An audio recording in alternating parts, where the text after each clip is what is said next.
All right, appreciate everybody for tapping back in. Make sure you hit that subscribe button, bell icon button, share the video. Let's talk about some Detroit Lions football. And let's just talk about Patricia's defense. And I'll be going live tonight to review the Falcons game. But yeah, Patricia's really stepped it up. I don't know if it's him and Ulen putting their heads together, or it's just him like taking Ulen's advice, because Ulen, when he was in Philadelphia, they actually blitzed. You know, they blitzed a lot. It was all about their front seven getting pressure. And now, you know, the Lions, Patricia is looking like an actual coach.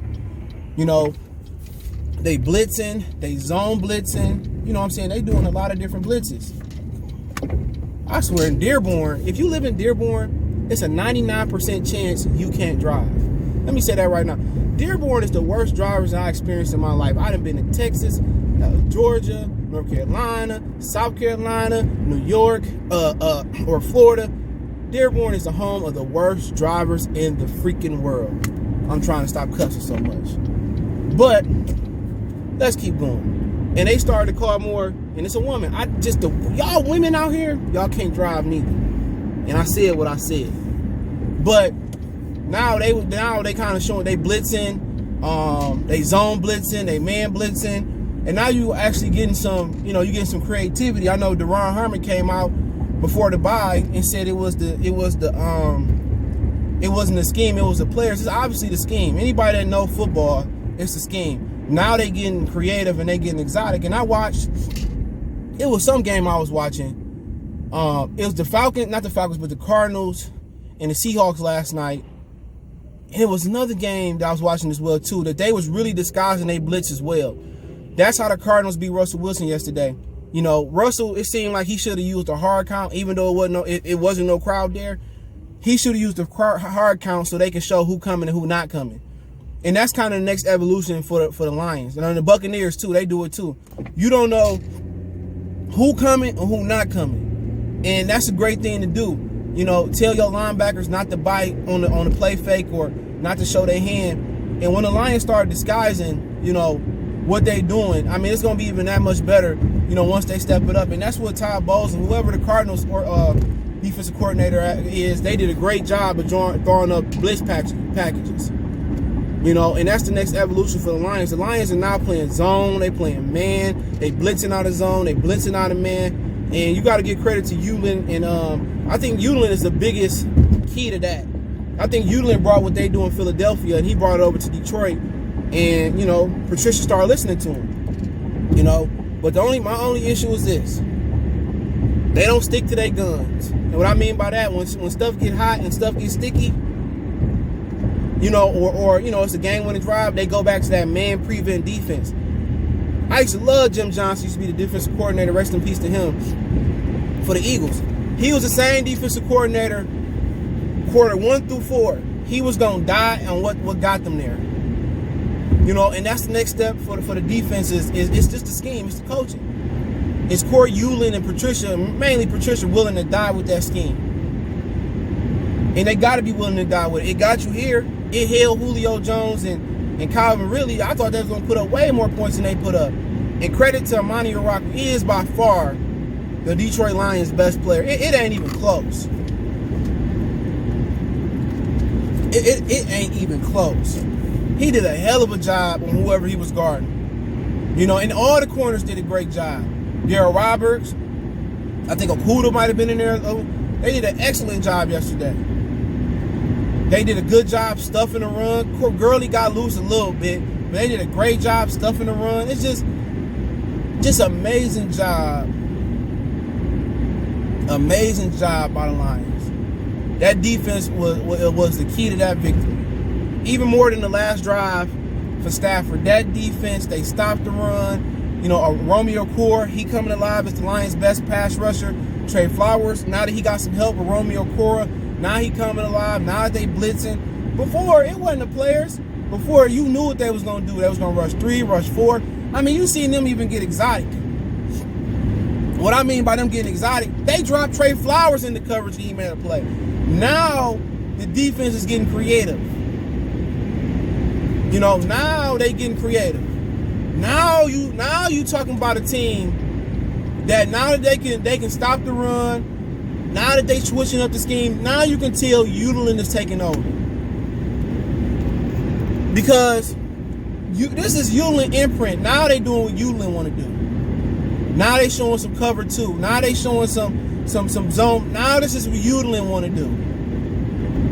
Now this is what you see. Now you might even see Deshaun Hand make more than one play. He made a stop yesterday. Now you're gonna see dudes starting to step up. You know, this is Udelin imprint on this defense.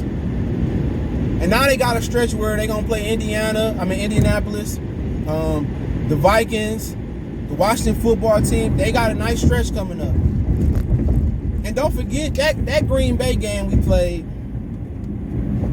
That's going to be totally different when they play them at Ford Field. The Chicago game going to be totally different with Trubisky not starting.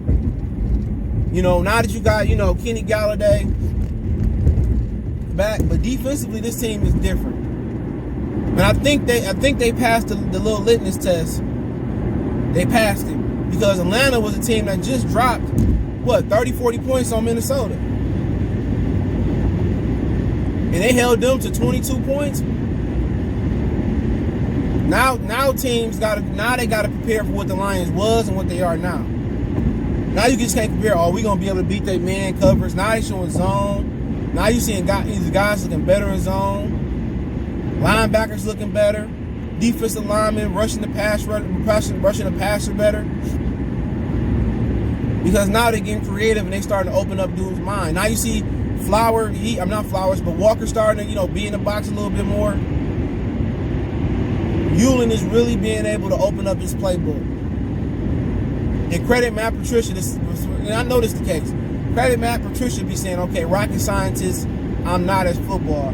What can you bring to the table, Udelin? And Udelin brought in a beautiful scheme.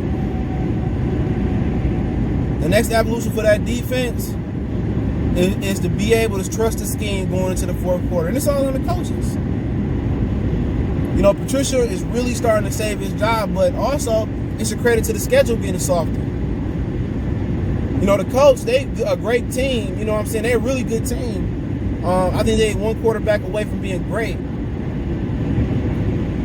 And also who else you got out there? The Minnesota, they seem like they traded Harrison Smith. He deleted all his Viking stuff off his thing. Kyle Rudolph, they moving on from. And to kind of speak on Minnesota for a second before I kind of get to my last part of this video. Minnesota did themselves a disservice by even signing Kirk Cousins. They gave him an extension. Now they got him for 2 or 3 more years, whatever it was. And now they want to trade everybody because they made a mistake by keeping Kirk Cousins. Everybody and their mama knew that you can't win no championship with Kirk Cousins unless your defense is outstanding. Now Minnesota want to trade all their great players and they good players because they spent all that money on Kirk Cousins. He a bum. Everybody knew Kirk Cousins was a bum. Anybody at Michigan State, his high school is Pee Wee, he's a bum. And now they want to blame, they want to blame everybody else. They want to get they got rid of Yannick Ngakoue. They blaming, Harrison Smith, and they don't want to get rid of guys they didn't pay and don't want to pay no more. It's sad. But I love Harrison Smith on my team. He's a baller. Hopefully he goes somewhere where he can win. But, they spent all that money on Kirk Cousins. Not first Cousins ain't nothing, but to finish up, the offense got to get it together. Okay? Look here, man. And I'm going to go live tonight. The offense got to get it together. It was unacceptable to score 23 points in Atlanta. They should have put up at least 30-plus points. And that's been my criticism with Matthew Stafford. It shouldn't have came down to the last drive. Matthew Stafford has a problem putting up points. Stafford cannot put up points versus shitty defense or good defense. He got to consist. I have never really seen in a long time consistently him put up points from quarter 1 to quarter 2. They got a problem with putting up points offensively. And guess what? In the Adrian Peterson experience, make him a situational back. He shouldn't be starting the game. It's time to go. The defense did their job. The offense should have put up 30-plus points on the Falcons. The defense got the job done. The offense got to put up points. Forget Adrian Peterson, man. He ain't the guy. DeAndre Swift, if you want to win, Swift, and when Bo Scarborough get healthy, that's the package you got to go with. Stop wasting early downs and early carries with Adrian Peterson. Stop it. Y'all need to be losing Swift. We need to be losing Swift like they lose Alvin Kamara. He need to get 1,000 touches in the passing game. Straight up and down. You know, Swift, Peterson is done. Swift is the future. Then next year you find you a back that complements Swift. That's what you do. Find you some power, some thunder to his lightning. But people tired. I'm tired of seeing you know, Adrian Peterson get in there and he got great agility still, but he lacks straight line speed. That's the issue. He lacks straight line speed. And other than that, man, they got to you know, they got to pay Kenny Galladay. I mean, you know, we could talk about that all day. They got to pay him, but right now the offense not doing the job, and that's my biggest issue. The offense got to step up and do their job, and when they step up and do their job, it'll be a beautiful thing, man. But other than that, really much nothing to say. Galladay, he proved his worth yesterday, and my whole thing is 6 targets, 6 catches. Just unacceptable, bro. This offense is terrible. Not just as a unit, they terrible scheme-wise. Terrible. If a Joker got 6 catches, whatever it was up by the time of the game, 6 catches, like, man, feed them. That's what I always hated about Stafford offensive coordinators. They never knew how to abuse Calvin. People say, well, you don't know what you're talking. Yes, I do. Matthew Stafford would never go to Calvin Johnson until they was down by 20 points. Sean Hill didn't care. He was throwing to Calvin every time. That's the problem, man. They got to keep going to Hockenson and Galladay. Forget Amendola. Forget them. Forget Marvin. They shouldn't even be second in the progression. It's Swift, Hockenson, and Galladay. That's all you need. And when they start rolling coverage and paying attention to them, then you can look at you know, Amendola and Marvin Jones. It's just a crying shame that you're taking targets away from Swift and carries away from Swift, Hockenson, and Galladay, and you're giving it to some guys who don't deserve it. Galladay and Hockenson should have 10 targets apiece and Swift. Marvin Jones, he made some great catches yesterday. He can't get no separation. Out there, Darrell Bevel called plays for the rest of them bums out there. If it ain't Hall, Swift, Hockenson, and Galladay, it's a travesty that anybody else should be getting that ball. Now, if they take them away and then, you know, you got Amendola in your progression, going through your progression, it's cool. Them jokers don't deserve the ball. Every play he got with Amendola and Marvin Jones to be the number 1 receiver, take it out the playbook. Or the number 1 option. Take it out the playbook.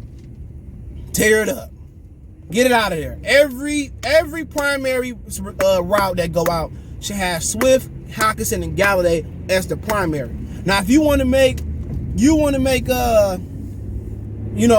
Marvin Jones the hot, you know, or you want to make Amendola the hot receiver, I don't have no issue with that.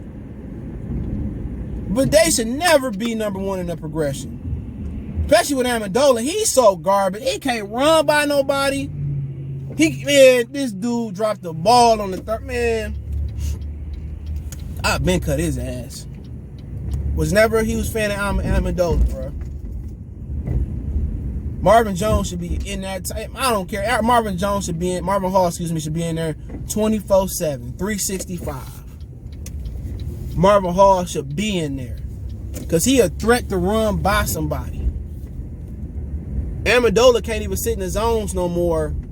He can't even sit in the zones no more and catch the damn ball. He just old. A lot of injuries on him, man. But I mean, it is what it is. Let me know what you guys think. Don't forget me on Facebook, Instagram, Twitter.